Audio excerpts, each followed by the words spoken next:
ကဘာနဲ့အဝမ်းနေရာဒေသအသီးသီးမှာ HIV ပညာပေးအခမ်းအနားများကျင်းပပြုလုပ်ခဲ့ကြသလိုရန်ကုန်မြို့ရှိမြို့သားဒီမိုကရေစီအဖွဲ့ချုပ်ရုံးမှာလည်းကဘာခုခံအားကြာဆင်းမှုကူးစက်ရောဂါတိုက်ဖျက်ရေးနေ့အခမ်းအနားကိုမနေ့ကကျင်းပပြုလုပ်ခဲ့ပါတယ်။အခမ်းအနားကို NLD အဖွဲ့ဝင်လူကြီးများ ANS ယောဂဝေဒနာရှင်များကူညီစောင့်ရှောက်ရေးအဖွဲ့ကမတ်ဖြူအသင်းနဲ့ NLD လူငယ်များအနောက်တိုင်းတန်ယုံအချို့မှတန်ယုံတာဝန်ရှိသူများလည်းတက်ရောက်ခဲ့ကြပါတယ်။ဒီနေ့မှာတော့ ANS ယောဂဝေဒနာသည်250လည်းအခမ်းအနားကိုတက်ရောက်ခဲ့ပါတယ်။အခမ်းအနားကိုတက်ရောက်လာကြသူအချို့ရဲ့မေးမြန်းချက်တွေကို ANS ဝေဒနာရှင်များကိုကူညီစောင့်ရှောက်ပေးနေတဲ့အဖွဲ့ကမတ်ဖြူအသင်းကဖြေကြားပေးခဲ့ပါတယ်။တောင်းတဆောင်နေတာကိုစိတ်မပေးဘူးသူတို့ရဲ့ဆုံးဖြတ်ချက်ပေါ့နော်ဒီကစင်စေးကအခုဆုံးဖြတ်ချက်ချတယ်တောင်းတဆောင်နေတာကိုပေးအသက်တွေကိုပဲပေးတဲ့အခါကျတော့အခုကမောလက်ထဲကအရောက်တရားဒုက္ခရောက်လို့ပေါ့ဒီစိတ်ရဖို့တော့သူတို့စ조사နေကြတယ်တနည်းပုံများလာတာပေါ့နော်တနည်းပုံများလာဆိုအခုလက်ရှိအခြေအနေတော့ပါပဲအရင်တော့မောင်းစားတော့အိမ်တစ်လုံးလေးနဲ့စားတော့အိမ်တစ်လုံးကနေပြီးတော့တစ်လုံးလောက်ငါပြီးတော့အဲ့လိုလေးပဲပုံမှန်လုပ်တော့အခုအိမ်သုံးလုံးတော့မဆန်းတော့အခုပုံမှန်လေအဲ့တော့မှနောက်ကျင်တဲ့လူတွေကအများကြီးရှိနေသေးတယ်ဒီဆေးရန်ကုန်တိုင်းဆေးကူသွားလို့ရမယ်ဒီဆေးဝါးတွေရရှိမယ်ဆိုတော့တိကျအခါကျလာကြင်ကြတယ်ဒီအမမအခက်ခဲရပါတယ်ဆိုတော့အလိုလူနာတွေကိုထားဖို့ခက်ခဲနောက်တော့ကျတော့စားရင်တောက်ရေးပေါ့နော်ဆေးဝါးအားလုံးအခက်ခဲရှိတဲ့အခါကျတော့အမကတော့တနိုင်တော့အကုန်လုံးတော့ခေါ်ထားတယ်ဒီအိမ်မှာပဲစုပြီးတော့ပေါ့နော်သူတို့လည်းတိကျတယ်ပေါ့အိမ်လေးမှာဆိုတော့တကယ်ဆိုနေရာမှာ15ရောက်20လောက်ပေါ့ဒါပေမဲ့အယောက်40 50လောက်လည်းဖြစ်ချင်တယ်ပေါ့နော်အဲ့လိုပုံစံမျိုးမဖြစ်ဖြစ်အောင်တော့အားလုံးတော့လုပ်ကြရတာပေါ့နော်အိမ်သုံးလုံးပေါ့နော်အိမ်သုံးလုံးမှာအယောက်90လောက်ရှိတယ်ဆိုတော့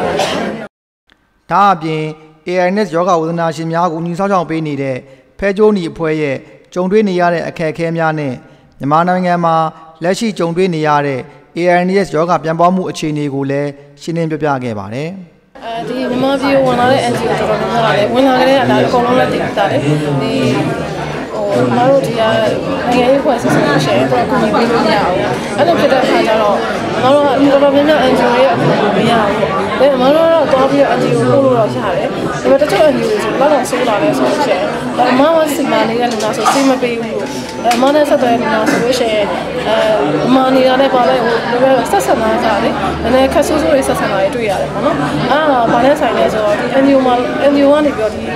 NLD ကိုမပေးဘူးဆိုတဲ့ပုံမှာကိုဒီတို့ကနည်းနည်းဆိုးလာကြတာပေါ့နော်အဲ့ဒါမျိုးလည်းတွေ့နေရတယ်ခုနောက်ပိုင်းကတော့နှစ်သိန်းခုနှစ်ပေါင်းဆိုတော့ထုတ်ပြန်လာရှိတယ်အဲ့တော့သူတို့ရှော့သွားတယ်ဆိုတော့တော်တော်များများတော့အဲ့ဒီကိစ္စနဲ့ပတ်သက်ပြီးတော့လ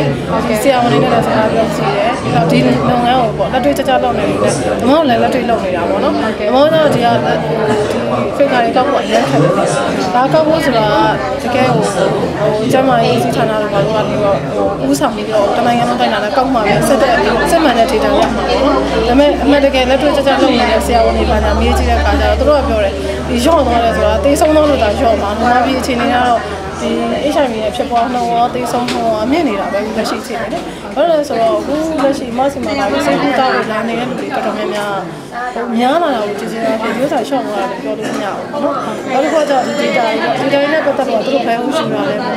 ဲဘယ်ဦးတည်ပြီးရလဲရန်ကုန်ပဲဦးတည်ရလားဘယ်နဲ့ဦးတည်ကြလဲအဲ့ဟာရှိသေးတယ်လေတချို့ဒေသတွေမှာဆိုဒါတော့ဟိုဒီ source ကတော့တကယ်ချင်းနေပေါ့နော်သူတို့ consumer နဲ့တကယ်ချင်းနေပြောရတယ်တချို့ဒေသတွေသူကောက်တာ50ရာခိုင်နှုန်းတော့ရှိရဲဆိုပြောတဲ့တကယ်ချင်းနေတော့ရှိတယ်ဒါပေမဲ့ဒီမောတရားဝင်ထုတ်ပြန်ဖို့တချို့ဒေသတွေဒေတာတွေကောက်တာရှိတယ် NLD အဖွဲ့ဝင်လူကြီးတူဖြစ်တဲ့ဦးလာမင်းကလည်း ANS ယောဂသည်များကိုကူညီစောင့်ရှောက်ပေးနေပုံများကိုသိကျင်သူများအားရှင်းလင်းပြပြခဲ့ပါတယ်လည်းပဲအမြဲတမ်း regularly မပေးနိုင်ဘူးအဲ့ဒါကတော့တယောက်ကတော့ရှိတတ်တယ်နှစ်ဘူးတန်းတယ်သုံးဘူးတန်းတယ်အဲ့ဒါကိုသူတို့ကိုယ်ဆက်ပြင်မပေးနိုင်ဘူး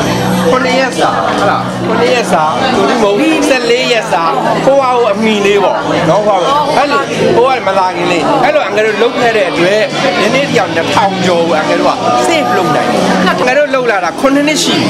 နော်ဟုတ်တယ် Yeah yes that's great are they all from Yangon NLD အဖွဲ့ဝင်လူကြီးများနဲ့ ANS ယောဂဝေဒနာရှင်များကူညီစောင့်ရှောက်ရေးအဖွဲ့မှမတ်ဖြူအသင်းကအခမ်းအနားတက်ရောက်လာသူများကိုခုခံအားကြာဆင်းမှုကူးစက်ရောဂါအကြောင်းနဲ့အခမ်းအနားပြုလုပ်ရပုံအကြောင်းကိုရှင်းလင်းပြောကြားခဲ့ပြီးအခမ်းအနားကိုအောင်မြင်စွာကျင်းပနိုင်ခဲ့ကြောင်းပါခင်ဗျာ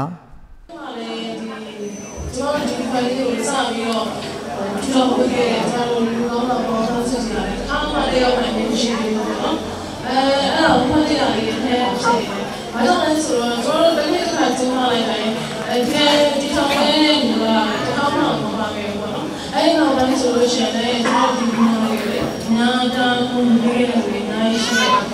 ဒီမှာတမားရီတော့ဆက်တောင်းလာရီအဲ့တော့ကတော့အဲ့ဒီမှာရှိနေတဲ့ဘလုံးပွဲဒီတော့ဒီမှာလည်းအခုဆိုလို့ရှိရင်တော့မှနားရတော့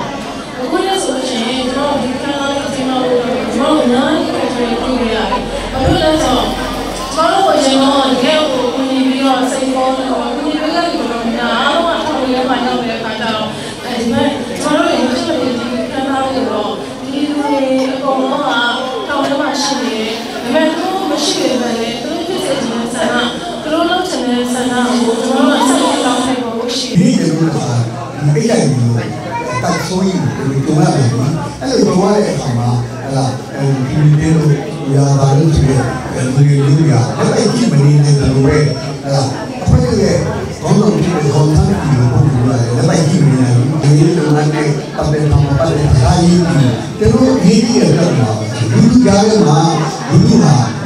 လူရဲ့အစိတ်ပိုင်းတစ်ခုဖြစ်တဲ့ဒီအရာကြီးယောဂရှင်ကြီးဝိညာဉ်ရှင်ကြီးလာလူငယ်တွေမဲပေါက်တဲ့လူကိုလက်ဆောင်ပစ္စည်းနာဝင်လာမှာဖြစ်ပါတယ်အဲ့တော့ဒီနေ့အစီအစဉ်မှာပြည့်မြောက်အောင်ပြုလုပ်ပေးခဲ့တော့မြို့သားလူကြီးဖွဲ့ချုပ်ဘိုလ်လုံးဆောင်ဖွဲ့ဝင်လူကြီးများ